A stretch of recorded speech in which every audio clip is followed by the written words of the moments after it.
adalah gembalaku, takkan kekurangan aku. Ia membaringkan aku di padang berumput hijau. Saudara-saudari yang terkasih di dalam Kristus, selamat pagi. Salam jumpa lagi dalam Sabda Siap Saji. Selasa 19 Maret 2024, Hari Raya Santo Yusuf, suami Santa Perawan Maria. Dalam nama Bapa dan Putra dan Roh Kudus, amin. Marilah kita berdoa. Allah Bapa Maha Kuasa, Engkau telah menyerahkan awal misteri keselamatan kepada Santo Yusuf untuk dijaganya dengan setia. Kami mohon semoga berkat doanya, gerejamu selalu membantu mewujudkan karya penyelamatanmu itu. Dengan pengantaraan Tuhan kami, Yesus Kristus, Putramu yang hidup dan berkuasa bersama Dikau, dalam persatuan Roh Kudus, Allah sepanjang segala masa. Amin. Tuhan bersamamu Dan bersama rohmu. Inilah Injil Yesus Kristus menurut Lukas. Dimuliakanlah Tuhan. Tiap-tiap tahun pada hari raya Paskah, orang tua Yesus pergi ke Yerusalem. Ketika Yesus telah berumur 12 tahun, pergilah mereka ke Yerusalem seperti lazimnya pada hari raya itu. Selesai hari-hari perayaan itu, ketika mereka berjalan pulang, tinggallah Yesus di Yerusalem tanpa diketahui orang tuanya. Karena mereka menyangka bahwa Yesus ada di antara orang-orang seperjalanan mereka. Berjalanlah mereka sehari perjalanan jauhnya, lalu baru mencari dia di antara kaum keluarga dan kenalan. Karena tidak menemukan dia, kembalilah Maria dan Yusuf ke Yerusalem sambil terus mencari dia. Sesudah 3 hari mereka menemukan Yesus dalam bait Allah. Ia sedang duduk di tengah-tengah alim ulama sambil mendengarkan mereka dan mengajukan pertanyaan-pertanyaan kepada mereka. Semua orang yang mendengar dia sangat heran akan kecerdasan dan segala jawab yang diberikannya. Ketika Maria dan Yusuf melihat dia, tercenganglah mereka, lalu kata ibunya kepadanya, "Nak, mengapakah engkau berbuat demikian terhadap kami? Bapamu dan aku dengan cemas mencari engkau." Jawab Yesus kepada mereka, "Mengapa kamu mencari aku? Tidakkah kamu tahu bahwa aku harus berada di dalam rumah Bapakku?" Tetapi mereka tidak mengerti apa yang dikatakan Yesus kepada mereka. Lalu Yesus pulang bersama-sama mereka ke Nazaret, dan dia tetap hidup dalam asuhan mereka, dan ibunya menyimpan semua perkara itu di dalam hatinya. Demikianlah sabda Tuhan. Terpujilah Kristus. Baik, terima kasih Romo. Selamat pagi Romo. Pagi, Leon. Hari ini kita merayakan Hari Raya Santo Yusuf nih Romo. Saya mau bertanya, bagaimana sih Romo cara kita meneladani sikap Santo Yusuf dalam kehidupan kita sehari-hari Romo? Selamat pagi Leon dan para pirsawan. Selamat pagi Romo. Kamu sekarang zamannya zaman YouTube. Ya. Ada Mbah Google. Ya. Yang kita minta itu serba tahu dia.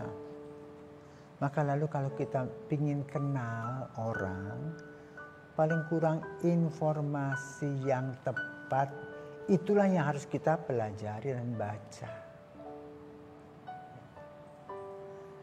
Gereja pun belum begitu tepat melihat Yusuf. Coba bayangkan, dalam doa syukur agung sebelum Paus Fransiskus, nama Santo Yosef belum masuk. 2000 lebih loh. Yang masuk itu para rasul, orang-orang suci yang sesudah Yusuf. Tapi Yusuf tidak. Maka Paus Fransiskus minta, masukkanlah nama Santo Yusuf dalam doa syukur agung. Artinya gereja belum begitu mengenal Yusuf. Nah, siapakah Yusuf? Yusuf adalah tokoh yang ada di dalam kehidupan Yesus. Bagaimana imannya digoncang. Ya, menurut pengetahuan, Yusuf adalah keluarga Nazaret, ya, yang bertetangga dengan Maria. Dan dia melihat Maria langsung jatuh cinta. Zaman dulu kan bukan zaman sekarang, pacaran gak seperti sekarang. Hanya lihat saja, lalu orang tuanya lah yang mengadakan relasi serta menyelidiki. Berita A, berita B, berita C disampaikan.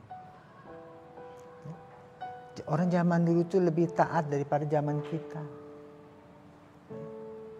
Apakah dia dijodohkan? Tidak. Dia merasa bahwa dia senang dengan Maria. Tapi tiba-tiba Marianya menghilang. Kemana Maria? Ke Ain dari Nazaret, Maria mengunjungi Elizabeth di Ain Karim. Dengar-dengar Maria sudah mengandung. Dia galau.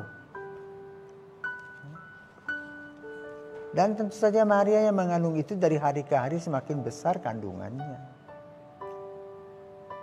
Dia terus berpikir dan berpikir. Supaya tidak menjadi gaduh, mungkin dia akan pergi. Tetapi dia juga orang yang boleh katakan orang yang teliti. Maka dia juga pergi menyelidiki Maria di Ain Karim. Setelah Yohanes Pembaptis lahir. Nah, cerita ini ditulis oleh Lukas, bukan oleh tiga Injil yang lain. Lukas lah yang menulis kanak-kanak Yesus, cerita kanak-kanak Yesus. Di sana digambarkan bagaimana Yesus juga bingung. Tapi ketika dia tidur di sana, lalu dia menginap mungkin ya di sana, dia mau melepaskan Maria. Maka digambarkan bagaimana Yusuf bermimpi.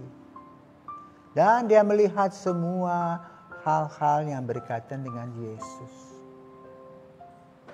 Jadi peristiwa Maria diberi kabar. Maria akan melahirkan di mana. Lalu pergi. Itu rupanya dia lihat sekilas dalam mimpi. Maka di sana dia mendapat kekuatan dari Roh Kudus. Melalui mimpi dengan bertemu dengan malaikat. Maka kemudian dia pergi, menjemput Maria sebagai istrinya tadi dari Ain Karim, tidak pulang ke Nazaret. Dan dia juga hati-hati. Kalau dia pulang ke Nazaret, ya heboh itu. Kalau tiba-tiba sudah punya anak, akan jadi persoalan. Maka lalu dengan adanya cacat jiwa, kesempatanlah dia pergi ke Bethlehem. Karena dia memang keturunan Daud di Bethlehem. Tapi tidak tahu di mana lokasi rumahnya. Yang dia tahu adalah di kota di desa Bethlehem itu. Dan di sana kebetulan ada satu tempat yang namanya terminal. Tempat yang datar, banyak pohon-pohon. Di mana orang-orang yang berjalan ke kiri ke kanan itu, karena di situ kan merupakan alur lewatnya orang-orang berdagang dari utara ke selatan, dari timur ke barat begitu. Dan di sana mereka duduk di situ, mungkin pasang tenda dan sebagainya, menambatkan binatang-binatangnya, ramai di sana. Lalu Maria melahirkan di Bethlehem. Apakah dia pergi lagi ke Nazaret? Belum. Maka dalam peristiwa Bethlehem ada beberapa hal yang dia lihat dengan mata kepalanya sendiri.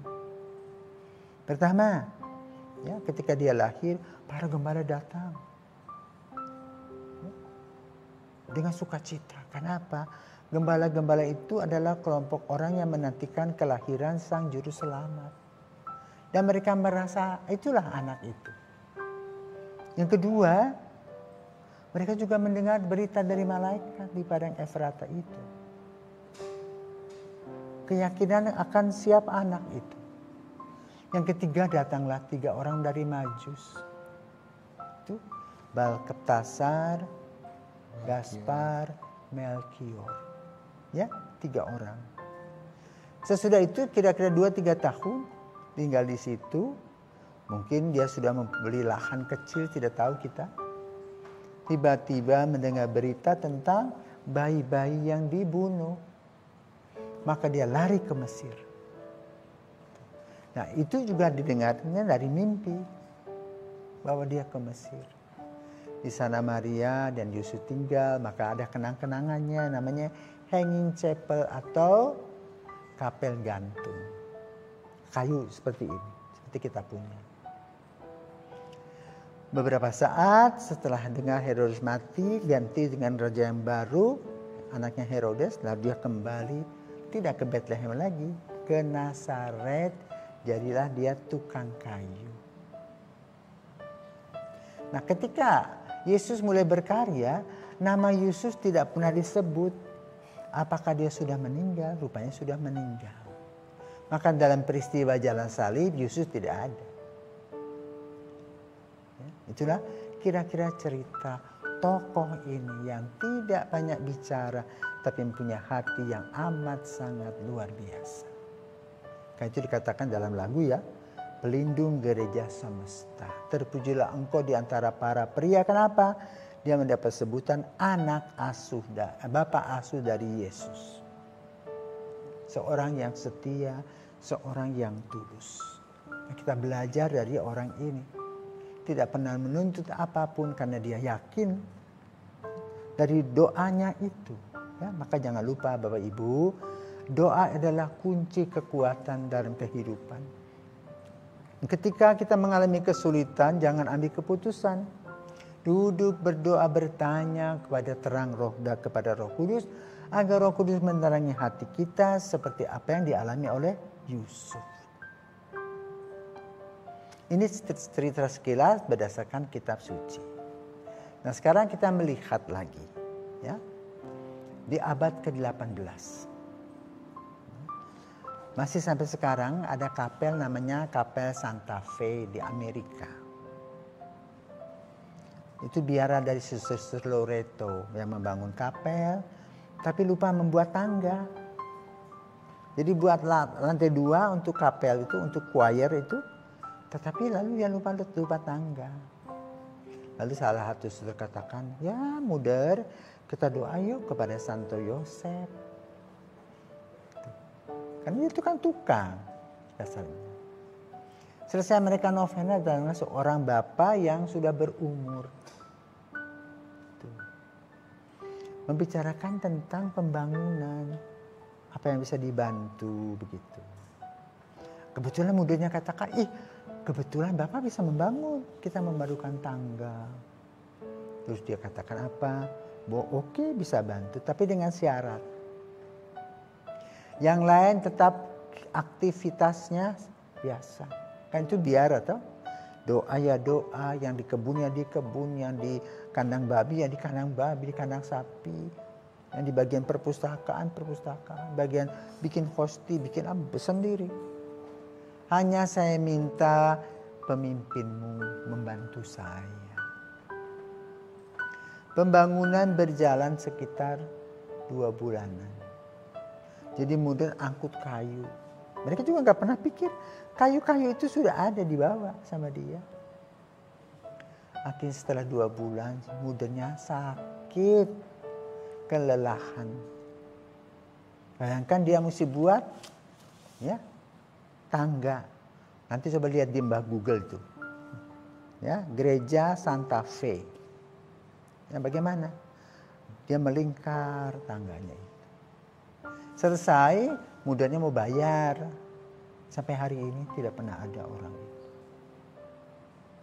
Maka lalu suster mengatakan yang mempunyai inspirasi tadi, itu pasti Santo Yosef. Lalu mereka ingin tahu keajaiban itu betul atau bohong. Dikumpulkanlah para arsitek dan geleng-geleng kepala. Kenapa? Kalau kita membuat tangga itu pasti ada besi yang kita masukkan di lantai 2 itu, ya, supaya bisa mengikat. Ini tidak ada. Ya. Dan dikatakan ini arsitek yang hebat. Kekuatannya sampai sekarang masih. Itulah kenang-kenangan Santo Yosef di di Santa Fe. Cuma sayang sekarang biara itu sudah tutup dan kapel itu hanya untuk perkawinan. Maka kita juga harus berdoa melalui Santo Yosef supaya panggilan umat bukan hanya panggilan pastor suster, panggilan juga supaya umat sadar bahwa sebagaimana yang dialami oleh Santo Yosef, dalam kebingungan dan kegalauan karena dia percaya kepada Tuhan Yesus, kepada Tuhan, maka dia mendapatkan karunia-karunia yang luar biasa.